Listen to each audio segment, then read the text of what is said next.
Alright, so here's race 3, Harkin number 1 at Cal Yacht Club. We probably got somewhere around 2 minutes left. The starting line is set. Oh, that's 1 minute. Jeez, Colin, I hope you weren't over. It was really, really close. Colin, don't go over the starting line. There's an I flag. Okay, I think he's fine because I yelled numbers. So the starting line is set into a wind direction of 230. I took a wind reading and the wind direction was to the left of that. It was probably about 230 in the right, and at the farthest right I got was 230, and it was probably like 5 degrees to the left. It was probably more like 225. So I think the wind right now is ranging from 225 to 230 with the start line set at 230. So that's a square to maybe very, very slightly pin favored starting line. I told Colin to try to win the pin and bang the left just for fun, so we'll see what happens here. Looks like he's below the lay line to the pin end and in a really dangerous spot. So we did say that it was very, very risky, and there's a reason risk is risk. It didn't look like it worked so well. Okay, so Ryan got a good start right next to Svenja, right next to Oliver, right next to John and Blake. I really like where all of you guys started. It's interesting that you're all right next to each other. Oh, my camera almost focused. There's Ryan and Blake. Okay, let me go forward a little bit. So Liam didn't get off the pin this time like he did last time.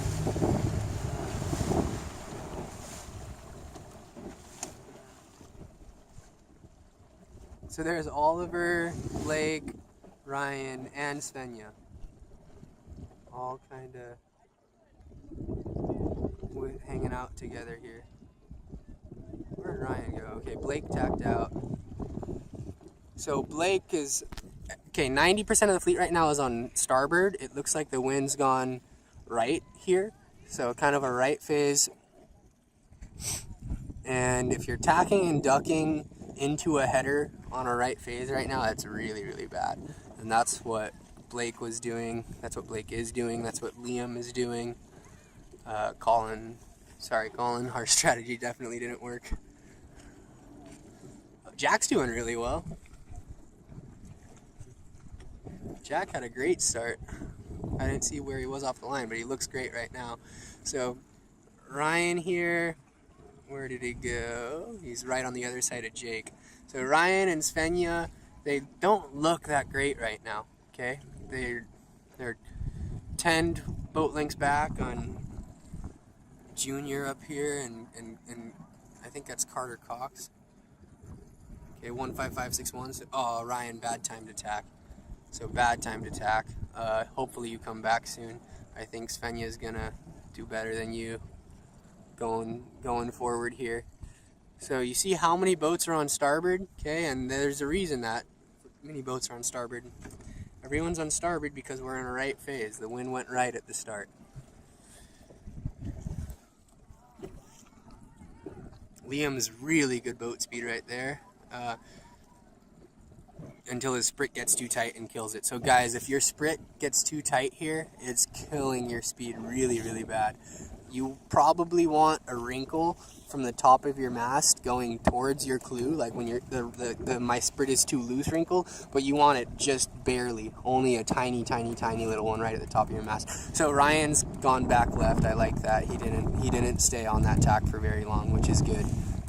You can't go against the flow here. You can't go against the flow at this venue. If everyone's going one way, you got to go that way with them. So Oliver, it looks like, tacked out and sent it right against the flow, and now he's really not in a good spot.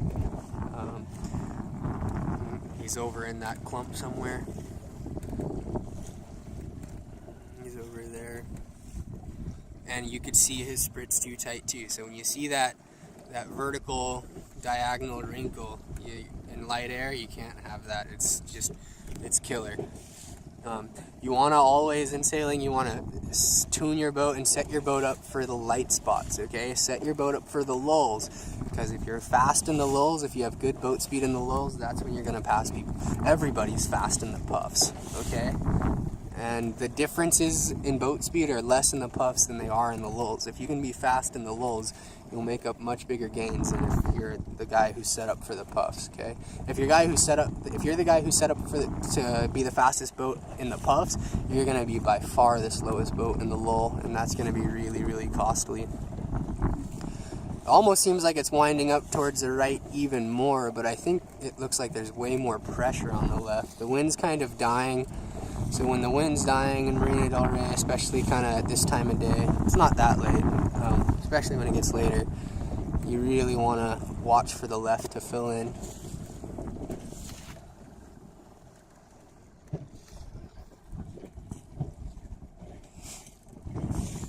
So Ryan's going to have to be really patient here. He's going to have to kind of do what he didn't do last race and just work through one boat at a time, boat by boat.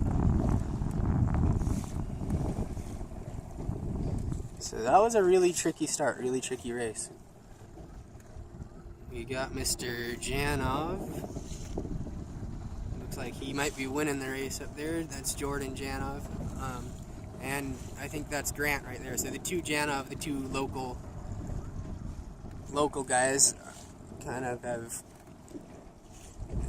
the venue dialed in pretty well, and they put themselves in really good positions.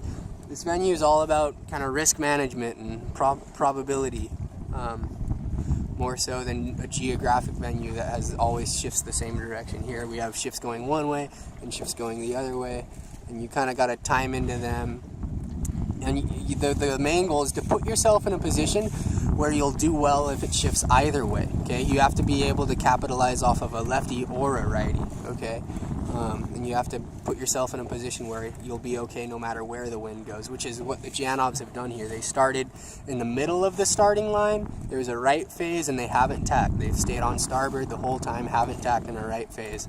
So the wind looks light here. The wind's getting really light. Look at those sails flopping. So Ryan looks like he's got good boat speed. Svenja's, anyway, remember when I said Svenja's going to come out ahead of Ryan on the split? Okay, so here's Svenja.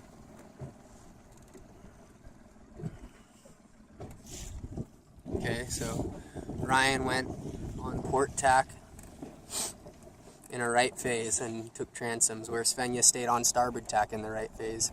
Okay, so you just saw Jordan tacked right there, and that's a fleet management move. Okay, he didn't get a shift. There's just not very many people farther left than him there, so he wants to consolidate and take it back to the middle of the course and take leverage away from people who are going right. Okay, so Ryan here is almost getting kind of desperate, praying for a lefty, but I'm okay with it. In the light air in Marina del Rey, when things get weird like this is where you're going to see the left fill in with really good pressure. I mean, at least that's definitely what Ryan's hoping for at the moment. Jack's over here too, and that would also be good for Svenja. Man, it got really light, really fast. There's a really good chance that we won't even finish this race. It might just totally die. So first, you guys definitely are not realizing. Oh, there we go, Ryan. He just cracked his sprit off. Okay, so yeah, you guys aren't realizing how slow it is to have that sprit too tight in this light stuff. Okay, well, maybe Ryan just did. So now he's got that little wrinkle from his Windex almost to the A in USA, right? Very slight, small wrinkle in the puffs, saying that his sprit's too loose. It looks like when you're on starboard tack, your wind has more pressure in the sail than when you're on port tack. So what does that mean, right? How is that possible when everybody on starboard seems to have more pressure in their sail than the people on port? What that suggests is that there's current on the race course. Let me think about which way it's going.